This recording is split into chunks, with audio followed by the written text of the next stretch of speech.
Good afternoon, ladies and gentlemen, I'm John, this is MacLeod, and welcome to a quick confirmation. We are doing a little bit of a live stream tomorrow, a live stream of Total War Warhammer 2, but if you know the game at all, you've probably already realised that something's gone a little bit weird here. Yep, that's right, this is not Total War Warhammer 2, or rather this is not Total War Warhammer 2 as you probably know it. This is Total War Warhammer 2, the new Mortal Empires thing that I managed to get my hands on a little bit early. It comes out to everyone on, I think it's this Thursday. I've got my hands on it now, and I am allowed to show it to you. So, I know we've got quite a few Total War fans in the community. This is quite a fun little thing, I like having a little poke at it. So basically, tomorrow we're gonna have a little live stream, so if you are interested, you can come along, ask questions, and we can discover how it all works together. Because yeah, just in case you've missed this, this is basically going to be a free bit of DLC, everyone's going to get it on Thursday, that basically merges together Total War Warhammer 2's map with Total War Warhammer 1's map into one ludicrously big mega campaign that also gets rid of the Vortex. The Vortex is still technically there, of course, it's just now you're not actually bothering to gather, like, you know, whatever warpstone or wave fragments for it. Now it's just sort of there as a nice little aesthetic touch. Instead, it's just much more of a traditional big grand campaign domination thing in the Total War style, so much more traditional Total War if you like, and it's ridiculously huge. And seriously, there are a lot of flipping factions in this thing now.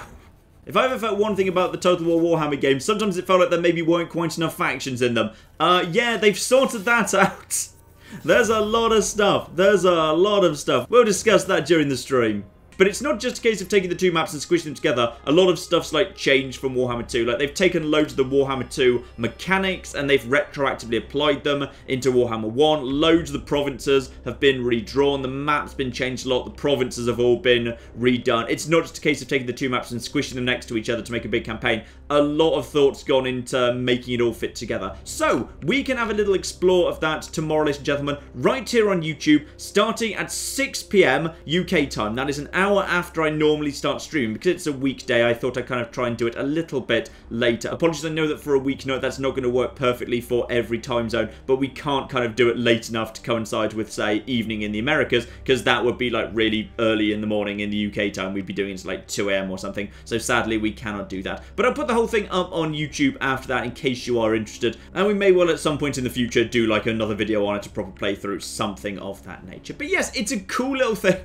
I've had a really good chance to have a poke around at it. It makes some really interesting changes. So, if you're at all interested in Total War Warhammer 2, or indeed Total War Warhammer, or probably even Total War full stop, hopefully I will see you there. It's just an extra stream. We'll still do the usual stream on Saturday. You just get a bonus one this week. So, hopefully I will see you there. But in the meantime, I've been John. This has been many a true nerd. This has just been a quick confirmation. Total War Warhammer 2 Mortal Empires. We get to show that off to you a little bit early tomorrow. Thank you very much, and goodbye. You know, I really hope we've agreed open borders with Japan, by the way. Otherwise, they have basically just invaded. I may have picked the wrong fight over... Yep. And my cities, of course, have got even more flipping high-tech, though mysteriously still completely dependent on, you know, an aqueduct. Now, I'm not saying your entire army is mostly already dead, but it kind of actually is.